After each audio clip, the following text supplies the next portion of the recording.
Mental strength थिले परिस्थिति जाहेले भी आपण भांगी पड़े ना।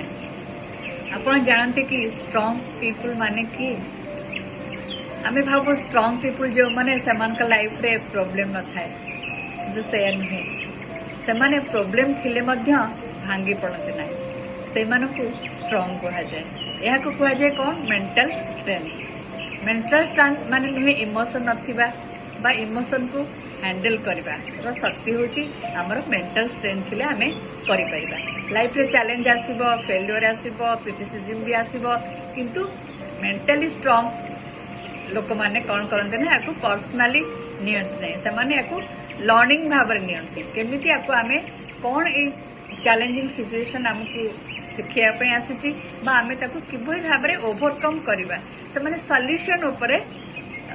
फोकस करती से माने रिएक्शन करती नहीं से माने रेस्पॉन्स करती यही डिफरेंस से मन का लाइफ को चेंज करती है। किंतु ये मेंटल स्ट्रेंथ बिल्ड करिया पई डेली हमको किसी एक्शन नबा पड़िबा बा हमको डेली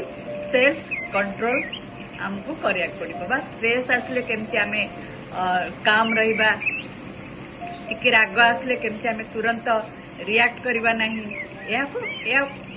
ऑटोमेटिक आसे नहीं या कौन करा जाए ना प्रैक्टिस करिया माध्यम रे किसी किसी टूल्स टेक्निक्स अच्छी आम सब यूज करवा से मोमेंट रे जो आम बहुत राग आसूची केमती आम रिएक्शन न देकी आम रेस्पॉन्स दबा तेणु एमती आम स्ट्रांग माइंडसेट आमर होची बा आम यही भाया माइंड को ट्रेन करि पारुछे ताहले आम कौन हुए ना आम लाइफ टा स्टेबल है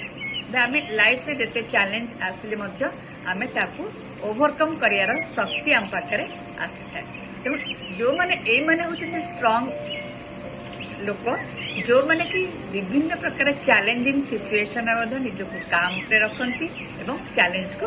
फेस कर पारती। तेणु आपण मैंने निजक स्ट्रांग माइंडसेट बन पारे जमती कि आप प्रैक्टिस करेंगे कौन सी इवेंट रे किसी पॉजिटिव नेगेटिव न थाए आम जहाँ रिएक्शन करूँ से इवेंट को से भाव में आम आगे आनी रखी जदि आम कौन सिचुएशन को अति चिंता न करी भावी किसी रिएक्शन दे दो से सिचुएशन टा जते कॉम्प्लिकेटेड न होते आम रिएक्शन जो अधिक कॉम्प्लिकेशन को चली जाए से आम सब कौन करबा ना आम रेस्पॉन्स दबा किसी कहवा आगुरी आम टिके पॉज नबा या द्वारा कौन हम ना आम रिएक्शन मोड को जीवा नहीं आम रेस्पॉन्स करवा रेस्पॉन्स करले कौन हुए ना आमर जो इवेंट थी जो परिस्थिति थी जो सिचुएशन आम आगे आसीथिबो आम ठीक भाव निजे इंटरनालाइज करवा एवं पॉज नहीं कौन किभली भाव में आम डील कले आम सॉल्व कर आम माइंड को आसी। आशा करुँच इनफर्मेशन टी आपको भल लगी जदि भल लगी मो चैनल को सब्सक्राइब करना सब्सक्राइब करूँ लाइक एवं शेयर करूँ। धन्यवाद नमस्कार।